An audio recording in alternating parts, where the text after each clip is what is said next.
നമസ്കാരം. ഇന്ന് നമ്മള് സൈറീൻകാരനായ ശിമയോന്റെ കഥയിലേക്കാണ് ഏറ്റവും ശ്രദ്ധ കൊടുക്കുന്നത്. ശിമയോൻ കുരിശും ഉയിർത്തെഴുന്നേൽപ്പും എന്ന ആ ഒരു വിവരണത്തെ മുൻനിർത്തിയാണ് നമ്മൾ സംസാരിക്കുന്നത്.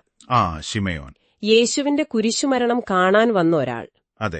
പക്ഷേ തീർത്തും അപ്രതീക്ഷിതമായിട്ട് ആ കുരിശ് ചുമക്കേണ്ടി വരുന്നു. ശരിയാണ്. ആ ഒരു ഒറ്റ സംഭവം അത് അയാളുടെ ജീവിതത്തെ എങ്ങനെയാണ് പിന്നെ സ്വാധീനിക്കുന്നത് എന്നാണ് നമ്മൾ നോക്കുന്നത്. ഒരു സാധാരണ മനുഷ്യൻ, അവന്റെ വിശ്വാസങ്ങൾ, പിന്നെ സംശയങ്ങൾ, അതെ, അതിനിടയിലുള്ള ഒരു സംഘർഷം, യാദൃച്ഛികമെന്ന് തോന്നുന്ന ഒരു കാര്യം എങ്ങനെ ജീവിതം മാറ്റിമറിക്കുന്നു, അല്ലേ? തീർച്ചയായും. അപ്പോ ശിമയോന്റെ പശ്ചാത്തലം എന്തായിരുന്നു? ശിമയോൻ സൈറീനിൽ നിന്നാണ് വരുന്നത്.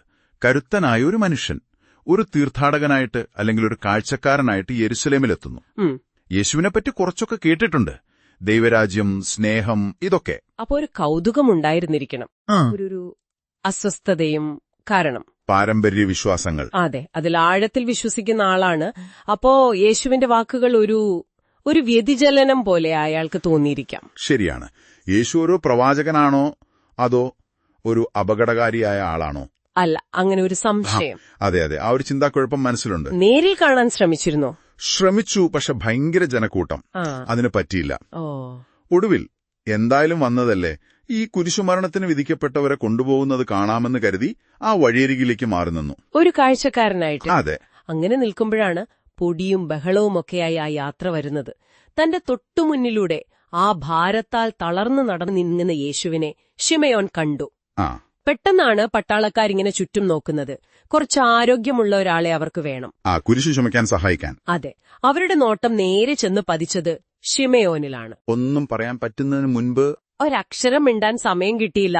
ആ പരുക്കൻ മരക്കുരിശ് അതെടുത്ത് ശിമയോന്റെ തോളിൽ വെച്ചുകൊടുത്തു. ആ ഒരു ഭാരം ശാരീരികമായിട്ട് തന്നെ അത് താങ്ങാൻ പറ്റുന്നതിനും അപ്പുറമായിരുന്നിരിക്കണം. ഉറപ്പായും. പക്ഷേ ആ ശാരീരിക ഭാരത്തിനപ്പുറം അവിടെ വേറൊരു അടുപ്പം സംഭവിക്കുകയായിരുന്നു, അല്ലേ? ശരിയാണ്. അതുവരെ കേട്ടറിവ് മാത്രമുള്ള യേശു ഇപ്പോൾ തൊട്ടടുത്ത് ആ ശ്വാസം, വിയർപ്പ്, ആ വേദന എല്ലാം നേരിട്ട് അനുഭവിക്കുകയാണ്. അതെ. പക്ഷേ അതിനേക്കാളൊക്കെ ശിമയോനെ ഒരുപക്ഷെ സ്പർശിച്ചത് ആ വേദനയിലും യേശുവിന്റെ മുഖത്തുണ്ടായിരുന്ന ഒരു തരം ശാന്തതയാണ്. അത് അയാളെ ശരിക്കും അത്ഭുതപ്പെടുത്തിയിരിക്കണം. വല്ലാതെ ഉലച്ചു കാണും. അങ്ങനെ ആ കുരിശുമായി ഗൊൽഗോഥ വരെ നടന്നു. അവിടെ യേശുവിന്റെ മരണം അത് നേരിട്ട് കണ്ടു. ആ കാഴ്ച മനസ്സിൽ നിന്നും മാഞ്ഞുപോയിട്ടുണ്ടാവില്ല. ഇല്ല, ആ നിലവിളിയും അവസാന ശ്വാസവുമെല്ലാം ഒരു മുറിവ് പോലെ മനസ്സിൽ കിടന്നു. അപ്പോ അടുത്ത ദിവസങ്ങളിൽ എന്തായിരിക്കും അവസ്ഥ? കടുത്ത മാനസിക സംഘർഷം. ഈ കണ്ടതും അനുഭവിച്ചതുമൊക്കെ ഒരു വശത്ത്, മറുവശത്ത് അയാളുടെ പഴയ വിശ്വാസങ്ങൾ. അതെ, യേശു ആരായിരുന്നു, എന്തായിരുന്നു ആ ശാന്തതയുടെ അർത്ഥം, ഇതൊക്കെ മനസ്സിലിട്ടു ഒരു വടംവലി തന്നെ നടന്നു. അങ്ങനെ ഒരു കൺഫ്യൂഷനിൽ നിൽക്കുമ്പോഴാണ് ആ വാർത്ത വരുന്നത്. അതെ, അതാണ് ഒരുപക്ഷെ നിർണായകമായത്. അവൻ ഉയിർത്തെഴുന്നേറ്റു. ആ വാർത്ത കാട്ടുതീ പോലെ പടർന്നു. ആദ്യമൊരു അവിശ്വസനീയത തോന്നിയിരിക്കാം, പക്ഷെ എന്തോ ഒരു പ്രേരണ. ശിഷ്യന്മാരെ പോയി കാണാൻ. അതെ, അവരെ അന്വേഷിച്ച് കണ്ടെത്തി. പത്രോസിനെയും മഗ്ദലന മറിയത്തെയും ഒക്കെ കണ്ടു. അവർ സംസാരിക്കുന്നത് കേട്ടു. ഒഴിഞ്ഞ കല്ലറയെക്കുറിച്ച്, ഉയിർത്തെഴുന്നേറ്റ യേശുവിനെ കണ്ടതിനെക്കുറിച്ചുമൊക്കെ അവർ ഭയങ്കര തീക്ഷ്ണതയോടെ പറയുന്നത് കേട്ടു. അപ്പൊ ശിമയോന്റെ മനസ്സിൽ ആ പഴയ ചിത്രങ്ങൾ തെളിഞ്ഞു വന്നിട്ടുണ്ടാവും. തീർച്ചയായും. താൻ ചുമന്ന ആ കുരിശ്, യേശുവിന്റെ ആ മുഖം, ആ ശാന്തത, ഇതെല്ലാം വെറും കേട്ടുകേൾവിയല്ലായിരുന്നല്ലോ അയാൾക്ക്. അയാൾ തൊട്ടറിഞ്ഞ കാര്യങ്ങളാണ്. ശരിയാണ്. അപ്പോ ഈ ഉയിർത്തെഴുന്നേൽപ്പിന്റെ വാർത്ത കേട്ടപ്പോൾ ആ സ്വന്തം അനുഭവം കൂടിച്ചേർന്ന് അയാളുടെ സംശയങ്ങളെല്ലാം മാറി പുതിയൊരു ബോധ്യം വന്നു. താൻ സഹായിച്ച ആ മനുഷ്യൻ അതൊരു സാധാരണ പ്രവാചകനല്ല, അതിനപ്പുറം എന്തോ ആണ്, ദൈവികമായ എന്തോ ഒന്ന്. ആ ഒരു തിരിച്ചറിവ് അതോടെ ശിമയോൻ മാറി. ആ പഴയ കാഴ്ചക്കാരനല്ല പിന്നെ. കുരിശു ചുമക്കാൻ നിർബന്ധിതനായ ആ മനുഷ്യൻ. അതെ, ആ അനുഭവം ഒരു ദൈവനിയോഗം പോലെയായി. പിന്നീട് യേശുവിന്റെ പഠിപ്പിക്കലുകൾ അത് പൂർണ്ണമായി സ്വീകരിച്ചു.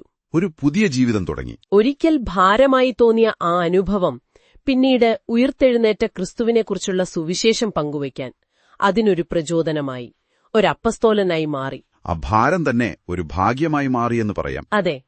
അപ്പോ ഇതിൽ നിന്ന് നമുക്ക് എന്താണ് മനസ്സിലാക്കാൻ പറ്റുന്നത്? ഒരു സാധാരണ മനുഷ്യൻ കാഴ്ചക്കാരനായി വന്നു, നിർബന്ധത്തിന് വഴങ്ങി ഒരു ഭാരം ചുമക്കേണ്ടി വന്നു. പക്ഷെ ആ ഭാരം അയാളെ മാറ്റിയെടുത്തു. അതെ, അതൊരു ദൗത്യമായി മാറി.